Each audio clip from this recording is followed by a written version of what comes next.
নির্বাচনের আগে আমরা সংকল্পপত্র নিয়ে এসেছিলাম।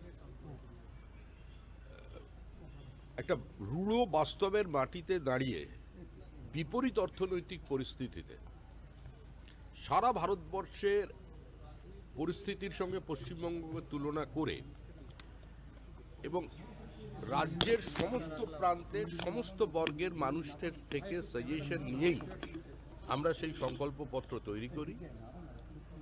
আজকে যে বাজেট ডক্টর স্বপন দাশগুপ্ত পেশ করেছেন,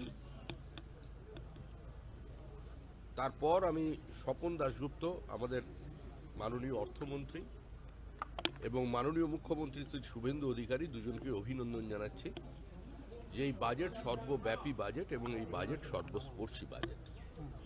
এই বাজেট পশ্চিমবঙ্গের জীবনে নতুন গতির সঞ্চার করবে। এই বাজেট মহিলাদের শুধু সুরক্ষিত করবে না, আত্মনির্ভর করতে সাহায্য করবে। আর এখনো চলার পথ অনেক বাকি। সবেমাত্র সরকার আমরা গঠন করতে পেরেছি। পশ্চিমবঙ্গের অর্থনৈতিক অবস্থা কোথায় ছিল এবং নতুন নতুন যে সমস্ত তথ্য বেরিয়ে আসছে তা থেকে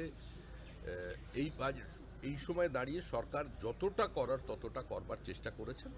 এবং সর্বোপরি যে বিষয়টা অত্যন্ত গুরুত্বপূর্ণ, যে একটি যুক্তরাষ্ট্রীয় ব্যবস্থার মধ্যে যদি রাজ্য কেন্দ্র সংঘাত থাকে সেখানে উন্নয়ন ব্যাহত হয়ে যায়। অন্তত পশ্চিমবঙ্গের ক্ষেত্রে সেটা হবে না। কৃষক থেকে শুরু করে পরিবহন এবং সাংবাদিকদের থেকে শুরু করে বিভিন্ন ছাত্রছাত্রী সমস্ত মানুষের কথা, গৃহহীন মানুষের কথা মাথায় রেখে বাজেট তৈরি হয়েছে। নিঃসন্দেহে এই বাজেট পশ্চিমবঙ্গের অর্থনীতিকে আরও শক্তিশালী করবে এবং সামগ্রিকভাবে উন্নয়নের গতিমুখকে পরিবর্তন করবে এবং ত্বরান্বিত করবে। রাজ্য সরকারের কর্মচারীদের একটা দীর্ঘদিনের ডিএ নিয়ে একটা বিষয় ছিল, সেখানে 20% ডিএ বাড়ানো। আমাদের এই মুহূর্তে আমাদের সাধ্যমতো আমরা বলেছিলাম যে সরকার গঠন হবার 45 দিনের মধ্যেই এই সরকার রাজ্য সরকারি কর্মচারী এবং পেনশনভোগীদের যে প্রাপ্য ডিএ, যেটা তাদের অধিকারের মধ্যে পড়ে, সেই তার ওপরে কাজ শুরু করবেন এবং কেন্দ্রের হারে আমরা এই রাজ্যে ডিএ দেব। আপনারা জানেন পরিস্থিতি বর্তমানে কি আছে। আমরা শুরু করলাম, আমাদের একটু সময় লাগবে। মুখ্যমন্ত্রীকে, অর্থমন্ত্রীকে আর একটু সময় দিতে হবে, শিল্পমন্ত্রীকে, তারা পরিস্থিতির পরিবর্তন।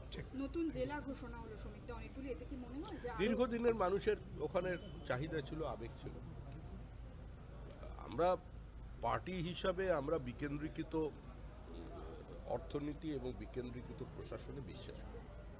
ডিসেন্ট্রালাইজেশন অফ পাওয়ার, এটা আমাদের পার্টির ঘোষিত অবস্থান এবং 50-এর দশক থেকেই তদানীন্তন ভারতীয় জনসংঘ এবং বর্তমানের ভারতীয় জনতা পার্টি এই কথা বলে এসেছেন।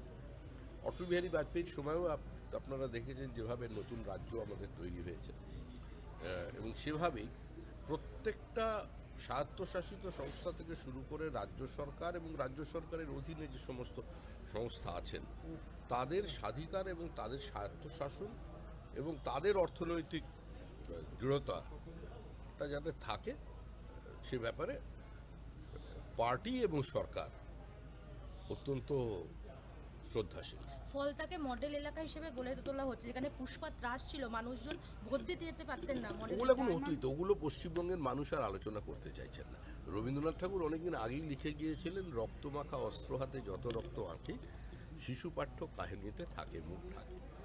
তো যারা একসময় ব্যান্ড বাজানোর কথা বলেছিলেন, ডিজে বাজানোর কথা বলেছিলেন, তারা আজ অত্যন্ত করুণ সুরে ঘরের কোণে বসে বেহালা বাজাচ্ছেন।